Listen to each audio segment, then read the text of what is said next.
Hey, everybody. Hope the day is going well for you. You're here for track 2, Ashlyn Haddon. So let me just bring her on stage. Wait a second. You're not Ashlyn.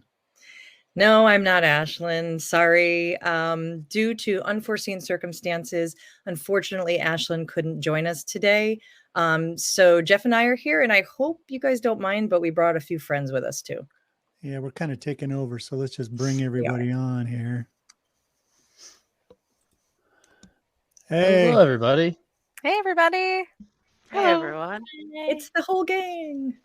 Whole gang. So what are we going to do, Kim? So we're gonna kind of do a round robin here, where we figure we're gonna fill some time by asking questions, and everybody can kind of answer. And look at, we've even got Grace's cat in the, in the video with us, which is awesome. Celebrity appearance. Yes, we love that. Boots is a sweetie. All right, so look at, we got everybody. All right, Chrissy, Grace, Jeff, me, Austin, Meg, Andrea, and Jesse. Guys, thank you so much for joining us at the last minute. So I figured we'd start. Let's start with, well, you know what? I'll answer the question first. So I think the first question we will ask is, what did you do before you started working at InventoryLab? For me personally, I worked for a very large insurance company who shall remain nameless. Kind of goes with this track then, insurance, right? Right, because Ashlyn was going to talk about insurance. One thing I do before I get going on the questions, actually, I don't want to forget, even though Ashlyn isn't here live, you can still visit her booth. She's got some great videos in there that basically just have a lot of Q&As about insurance for e-commerce businesses. And there's some other information on how you can reach out, her social media links. So definitely still check out her booth, and that will be available just like all the other booths all day long and tomorrow as well. So get back to the question. I did work for insurance for a very long time. It wasn't e-commerce insurance. It was a very well-known insurance company. The fact that I worked for them for almost 10 years is exactly why I work for InventoryLab today, because InventoryLab is everything that giant corporate company is not, which is exactly what drew me to InventoryLab. I work with the best people around. So, Jeff, what did you do before you came to IL? Somebody's playing tricks. They muted me. Actually, I muted myself. But I was a 911 dispatcher for 20 years, and then kind of retired and was looking for something to do. So I found out about Amazon FBA. And then in the course of that, saw this job posting for a company called InventoryLab. So applied, and Elizabeth was actually my trainer. So speaking of, talk bad about my coach. If you guys were with us at the beginning of the broadcast, you would have seen the keynote speaker video with Elizabeth and Ryan. So I'm so excited that she could actually join us. If for those of you who didn't see the video, Elizabeth, what did you do before InventoryLab? I was an Amazon seller for a few years, and then I was actually an Amazon seller and eBay seller before that, and I was an InventoryLab user. So I got involved that way. I was actually a beta user, and then sort of went from there. And here I am today. The stuff I did before that was Walmart. So that was interesting. That was Walmart corporate training. So adult training and development for Walmart corporate, but not in Bentonville. I was actually in the corporate world. Most of us know it well. So Austin, how about you? I was also at Walmart, not corporate, just in a store. And I don't know, just got tired of basic jobs and wanted a career-based job. And kind of like Jeff said, just saw InventoryLab when I was searching for remote-based income. And honestly, everything about the listing stood out to me, and the whole experience, the application experience, just made me want to stay. And then once you really start learning about the product and learning what InventoryLab has to offer and all the people that are here and how well they push you in everything, not just work, but in life itself, makes you want to stick around. Awesome. Christy, you're in the hot seat. Speaking of hot seats, I came directly from Amazon, actually.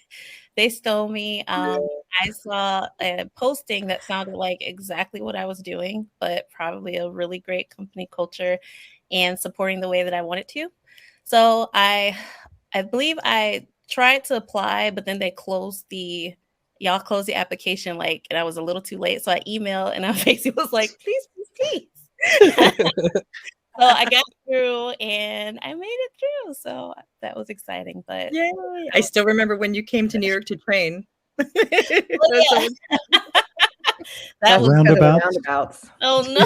Roundabouts. Christy loves roundabouts, for anyone who doesn't know. Never again. Never again. My roundabout career is over. I actually still get those emails. I think I got yours, Chrissy. I think I'm the one that got it forwarded on. Yeah, I still got the careers ones, and now I forward them to Chrissy when they come through.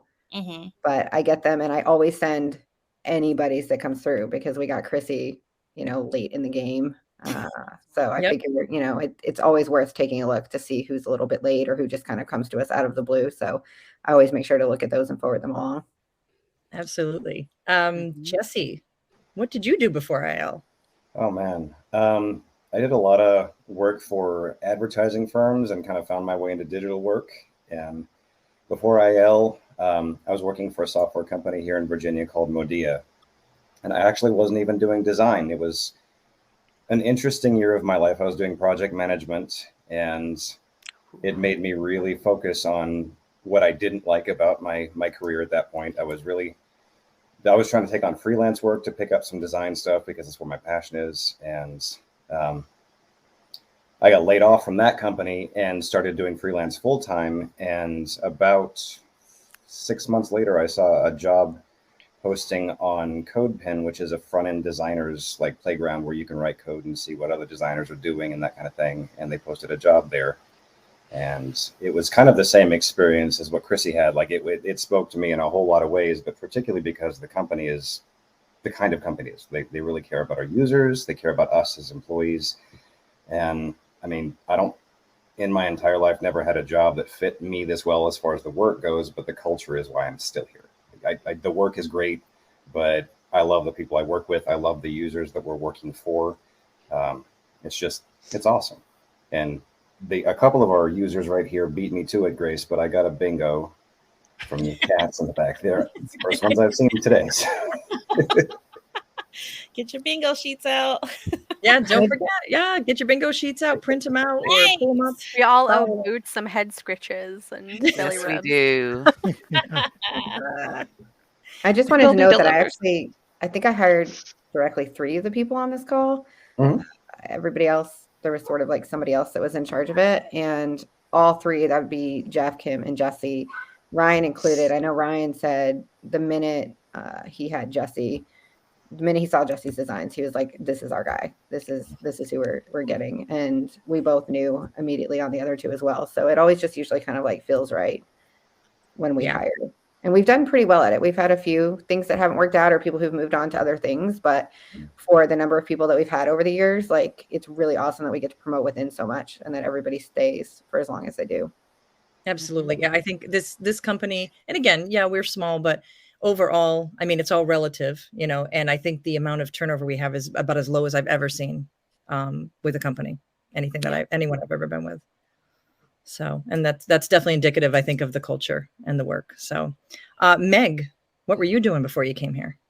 Oh, we actually bonded during my interview process. Kim interviewed me. I was also in insurance. I worked for, I think, one of the top 5 insurance brokers in the country. It was just big corporate America doing commercial insurance, not e-commerce. I never got on that side of it, but very happy to be part of the InventoryLab family. I have to say, I love the thing about my job in insurance I love so much was helping people and doing what I was doing there. I got away from it. That's what my job kind of devolved and got me more removed from helping our clients and users. So I was really excited to jump back into a support role, and I am just never looking back. This has been a great experience. We get to work so directly with users through support tickets, customer coaching program now too, lots more interaction. It's been really great. That's fantastic. And Grace, where were you before IL? Before here, I was working for Penn State. I did IT support before I was a business analyst. And while I was with Penn State, I had a great mentor, and I decided that business analysis is what I really like to do. Very Awesome. cool. And Andrea? So before InventoryLab, I was working in the public sector, actually. I went from public to private sector. I was working at the Department of Justice, doing software help with software that we use to maintain training records for police officers. So I helped a lot with, troubleshooting, user help, but they were all cops, so it was a little intimidating. So I was able to move to InventoryLab, pretty much doing the same thing, but the users are much nicer, I'd have to say. Well, that's good. Yeah. All Thank right. you. So, yeah. I just wanted, Ryan couldn't be here. He had another commitment during this time slot, but I just wanted to note that before InventoryLab, he was actually working 3 jobs. He was an Amazon seller, wow. but he also at one point had 3 jobs, warehouse jobs and things like that, and a couple of young kids. So things obviously are a lot different now than they were back then. And Forrest was working at a very large company in China. He's still in China, but his whole team actually was working for another company. So he met them all there and had worked at that very large company for a long time. So they were in corporate America as well. So Ryan made the leap. They made the leap from corporate America, and Ryan made the leap from corporate America, but really, kind of like warehouse jobs and things like that. Yeah. And like during the keynote, the interview that we did, I always said, I think it's amazing that Ryan, like you said, was, trying to raise kids, working 3 jobs. And then just because he was selling on Amazon and saw a need, all of a sudden, now here we are 10 years later, we're this whole family. And I think that's amazing. So for anyone out there who, you probably can tell we are a fully remote team. We always have been. And obviously remote work has exploded, especially since the pandemic. And, there's a lot of really great benefits to it. So what I want to ask the team is, what do you like the most about working remotely, and what do you find most challenging? So we'll just go right in the same order. Jeff. Gosh, there's a lot to love about working remotely. Having flexibility, the people that I meet, that we've met here working for InventoryLab, all the coworkers, friends, part of the family, that's been one of the biggest pluses. People you wouldn't normally get to meet. Challenges, probably not being able to see everybody in person. Sometimes that's kind of difficult, but I know we make do with our communication methods and things like that. But yeah, so that's probably 2 off the top of my head. You can tell I wasn't quite ready for the question, but sorry about that. Ready, Jeff. What about you? Did you say me? Ooh. Yeah. Okay. So when I started working remote, I lived in upstate New York. And so I really enjoyed not having to go out in the snow. That was very lovely. So not having to go out in bad weather is key. And also obviously the flexibility. Ryan and I together have 5 children. So having the flexibility is super important. And we also have elderly parents that we deal with now. So that's a big key of it. And the hardest thing, I would say, something I don't do anymore, or don't do as nearly as much, which is work from bed. That was really bad as an Amazon seller and really bad here as well, because you just never got a break and you never kind of shut it off. It was just always right there. And so that was a big challenge. And now we have an office with a desk, and we still work from our phones a lot. I do a lot of work, in the evening from soccer practice because I'm there and luckily I can work from my phone. So the flexibility is great from that, but keeping it out of your rest and relaxation space was a big challenge I had in the beginning. I didn't have any work-life balance in the beginning at all. And it was tough to have that work-life balance. Everybody thinks that you're going to be doing laundry and like doing all these things. And that's just not what remote work is. And so really having to fight for that balance, because it can go from flexibility to just overtaking your entire life very quickly. Yeah, I agree. I think like my answer would be a combination of those two things. Obviously, the flexibility to take your kids to appointments, to go to your own appointments, to get things done during business hours that you normally wouldn't be able to do. But I have on some occasions been able to meet some of you in person, which is always amazing. Elizabeth and I used to work together for a long time. So I miss being able to see everybody in person. But on the flip side, sometimes now that I do have that dedicated space, I have to remind myself to get up and move, because you just get going on stuff, and you're so focused that you just, at the end of the day, I wonder why I feel like I'm, a hunchback and, can't move and I'm Shrimping. totally stiff. We call it shrimping, when you're just like bent Yeah, when over you're like a little this. shrimp. I know. Well, I moved my elliptical machine, my glider, into the office. So now I have no excuse. So, Austin, what about you? I He's would working. say, working on my posture check. Posture, gotta I know. make sure. No, that's actually one of the things I love.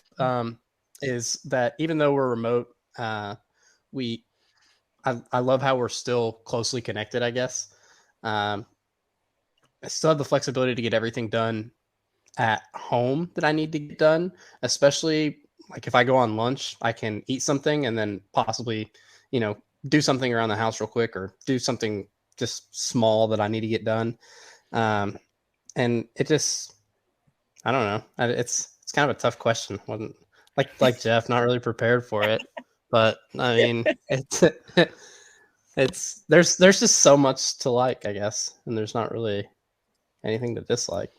That's true. I mean, and I think we probably all have about the same things. You know what I mean? Like and there's so many of us, and I know we've got some questions. So instead of us all answering that question, maybe we could start pulling in some of the many, many questions that Lorena has. Oh yeah. All right. Hey, Lorena. Hey, Lorena. Hey, Lorena. Yeah, And shrimping sounds cute, but it is hard on the back. so she wants to know, how did you guys get so close? Anybody can answer. Oh, I'd like to tackle this one, if that's okay. So my insurance job before here, when the pandemic hit, we were all sent home on what was supposed to be a trial run for remote work, and it ended up being forever because of the pandemic. And let me tell you, the difference in the culture just completely changed my life here.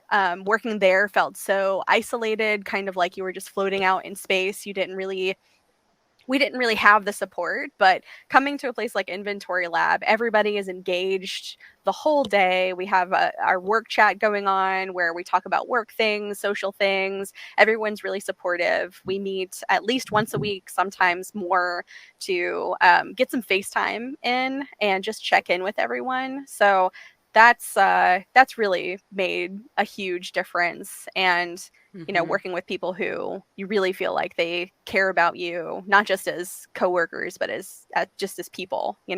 That's why we do the shrimp checks, just to make sure everybody is protecting their spines. We do hydration checks to make sure people are getting up to refill their water. We all really care about each other, and it's really great.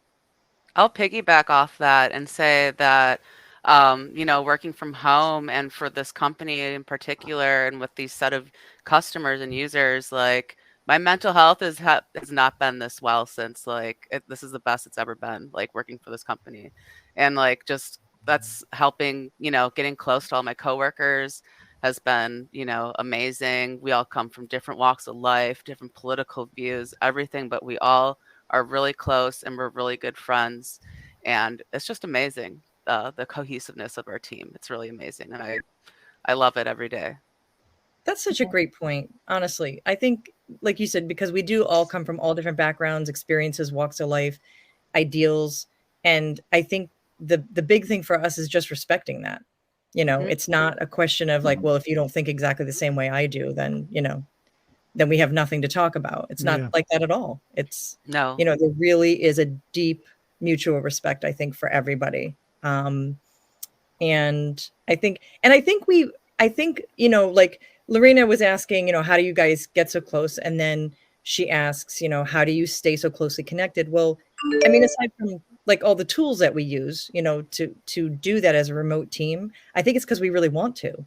We actually really all make an effort, not just because we have to. Mhm. Elizabeth? It's because of our management. It's because of Yeah, there you go. not us. It's because of Chrissy. Oh, I think. It's because of Chrissy I and thought you the were other talking about managers. you. Yeah, no, not us. We are not. Elizabeth and Ryan. Everybody knows Ryan and I are much more like hands off, you know, like we kind of are hands off and we're there when we need to be, but we try not to get, you know, in everybody's business, and we let managers do their thing. We don't micromanage. And Chrissy has the largest team, and she is totally responsible for, I think they're probably the tightest team as well. I don't really know, but just it seems that way from what I see. And I think it's because she makes a really intentional effort every day to bring everybody together, to check on everybody. The CCs, I think, have the hardest job of all of us because they have people waiting for their answer right now, you know, and it's affecting people's business, and they're that first line of defense. And so that can be very, very taxing. You know, people get upset. They get upset when things go wrong. It's totally legit. And they just want to fix that. And sometimes you don't have a quick fix, and that can be really stressful. And they also have to be there more of like certain times a day, more of a shift than some other positions that have some more flexibility. And it's really, I think, a testament to all the work that Chrissy's done that team is as close. And then we also have other managers as well, Abigail and Elliot, that are just, you know, doing the same kind of things with their teams to try to make sure, you know, that everybody's brought together. But I really think it's because of the systems that they've put in place to make sure that people do stay close. Because you can have a lot of great people at workplaces, but it doesn't mean that they feel, you know, disconnected. And then there's other things that we do as a company. You know, we do the Breakfast of Champions thing where somebody kind of like shares something about themselves or whatever they want to talk about, their hobbies or anything like that. Doing that is really neat as well because it gives you a glimpse into each other. And then also with our China team, like learning about how they live differently than we do and the cultural things that they have going on just has really opened my eyes as well. So I think there's things that we all do, but I think a lot of it's in the hands of the individual managers. I do want to add that one of the things that was super impressive for me coming from the place that I came from is that everyone feels like a safe space. I think enough that we can come to you. No way could I ever ping the CEO about whatever. No way could I used to work next to a developer and had to send a ticket to them. I could not directly talk to them. And so everyone's so helpful. I can ping whoever I need to ask for a question or ask even something that's not work related. Like everyone's just so close knit. And this is like the first job I've had that was like this. That's why it's so easy for me to focus on mental health for the CCs and things like that, because they allow me to. Like they make me feel empowered that I'm able to without feeling like I'm doing something wrong. So I'm going to piggyback on what you said there. I think one of the things that really stands out to me, particularly when it comes to staying closely connected, is the fact that we have so many people on our team that don't really feel like there were walls between teams. Like we don't have the design team and the QA team and the business analysts and the CCs. Before we're any of those groups, we're all InventoryLab employees. And like Chrissy said, we can go and talk to whoever we need to. I don't necessarily have to go to Chrissy to ask her if I can talk to Austin or anything like that. If I have someone who I know is the expert on that particular question, I can just go straight to them. And it kind of keeps that like inter-company communication flowing in a way that is not restrictive. And that kind of thing fosters other things. Like I spend a lot of time with one-on-one with a developer working on stuff when I'm working on a design, and depending on what I'm working on, it could be a different developer.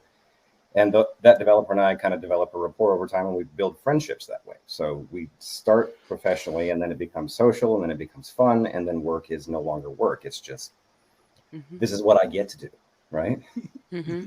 That's so cool. And I think we need to address the elephant in the room too, to some degree. The other thing that keeps us all connected is the terrible, terrible dad jokes.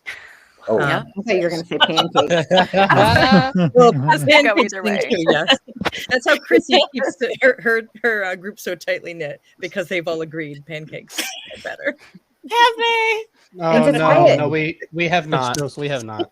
Austin's on thin ice. That's Chicken and what is it, waffles. waffles, or are you going to throw some French toast at us? Chicken and waffles. Chicken and waffles. That's Okay, so my like kids half had of the chicken and option. waffles yesterday for the first time, and they were like blown away. They were very excited about their chicken and waffles. Speaking as somebody who lives in the Good. South, this is the meal. Like if you haven't had chicken and waffles, Yeah. you can't be opinionated on waffles at all. My Because kid it's eats just Exactly. all by itself. nothing, and he was very excited. He about liked his it? chicken and Good. waffles. There Aw. we go. That's yeah. okay. That is a ringing endorsement, I have to say. But Yeah, what I'm a about a picky eater. chicken sandwich with 2 pancakes, like a chicken No. McGriddle? Ugh. Like Well, McGriddles. he does really like Yes. McGriddles because the McGriddles have the pancakes. That is Like- that's a good point. Add chicken in between. Boom. Yeah. New I used to run a No I chicken. used to run a dating service for chickens, but I was struggling to make hens meet. Mm. But I I'm- knew that was going Oh. somewhere. Yeah, I've got Yep. to Just look it right in there. I'm logging off. immediately. Oh, I quit. oh wait. Wait, I have something special We're for trying you, to Austin. retain people, Austin, not scare them away. Jeff, don't even. Oh. No. Don't encourage him. This is your fault too, Jeff, by the way. No. Austin came to us. He was sweet. He was like, nothing like this. All of a sudden, he's the worst one. Yeah. The worst Yep. one. He jumped Okay. right John's in. not here, No but encouragement. John contributes Yeah. as well. Yeah. No. Jesse. Elizabeth, I think Jesse's you missed been a lot known of to the toss a ones few in Austin posts. Yeah, I'll toss one in every now and then, but I can't hold a candle to you or John. Like you guys are, and Austin. Yeah, the now, way too. they pull Austin those is like, things out, crazy. No, Yeah. I will jump on puns. I love a pun or play on Oh. words, but Don't lie. You've had a few good dad jokes in there. Let's not. Let's I not- mean- Okay, there was an article yesterday on CNN, I think it was, all about how like dad jokes makes you better, like because it makes you know oh, I how to saw respond to this. like Yeah, abusing because and you make your embarrassment kids and all feel this stuff, and uncomfortable like and make you deal with the discomfort. yes, it makes you be able to deal with the discomfort of awkward situations, and like it was this whole thing, and I did not post it because I didn't want to encourage the situation, Aw. but I it's like immersion therapy, kind of. It's like yeah, pretty much. we traumatize you until you're not traumatized No. anymore by it. Yep. Oh boy. We have another That's great. question. All right. How do you all come together to give customers the best experience? I think you guys did touch on some of that. I mean, obviously, mutual respect, constant communication, the fact that it's not like one team versus the other, everybody's working towards the same goals. Anything else anybody wants to add to that? I think I that- just wanted to add. Sorry, go ahead. Oh, go ahead, Jesse. I was just going to say, I think that one of the things that I've noticed, especially when it comes to like across the different teams, the company culture of making our customers the driving force behind the decisions we make and the things that we do are really how that happens. I mean, if our customers ask for something and we realize that it's something that we either haven't provided yet or that we failed to provide and should have, everyone circles the wagons, everyone steps in and gives their opinion. And as a designer who is on a very small design team, like getting those opinions to me is super valuable, but I know it's equally as valuable to the developers or to the CCs. And even when we do our every 4 weeks meeting and we have everybody on the entire team together, it's really great to see those conversations and how everyone is invested in the same group of people, which is our users, but from different directions. So everyone brings something special to the table, and together we actually create something better than each of us individually. We all have an opinion and we bring it to that solution. Mm-hmm. Yep, definitely. Yeah, Um, exactly. Did you want to add anything to that, Grace, or? No, he pretty much said what I was going to say. It all comes back to what customers actually want. And anytime we start going down a path that isn't really going to benefit customers, there's always somebody in the room that nips that right in the bud. Nope. And like from Right.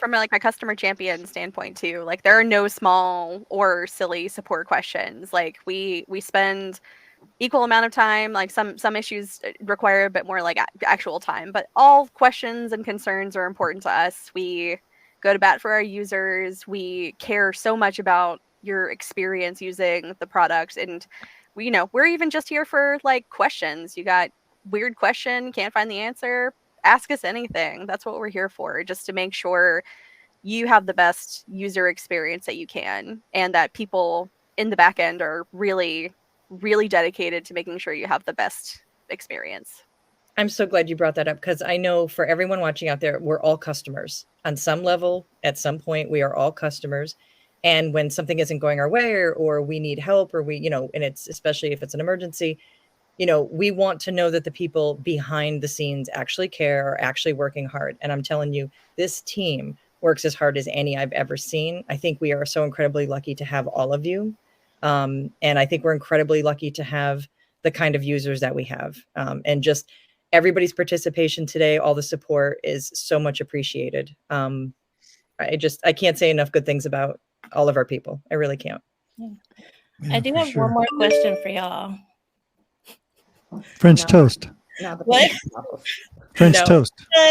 What does a panda use to make pancakes? I don't know. What does a panda use? And A What? pan, duh. yeah. Oh, Oh, it's a dad joke and a pun together. Yeah. I think she's so funny. Is there like a virtual penis clip that I Do can? dad Attacked. I just Googled pancake dad jokes. That's it. That's what happened. I'm not good at them. And you I guys, can't it's together. like, it's all the time. It's constant. It's constant. All right, I'm done. Lorena in the chat. I know you have an opinion. French toast, right? Well, I don't know. She says protect Austin at all costs. That's right. I That's think right, she made a Lorena. camp waffle, yeah. My goodness. All of these eye rolls are with love. Oh, very much so. Lorena is a Oh, national treasure. I don't know if anyone else knows that, Yeah. but it is absolutely true. Frequent Yep. open lab guest. Yes. My gosh. All right, you guys. Oh, How man. we doing on time? I think Oh, we're we're running about out of done. time. We're No about more We're Yeah. done. just about done, huh? Okay. Anybody want to add anything before we sign off on this segment? No Y'all dad are great.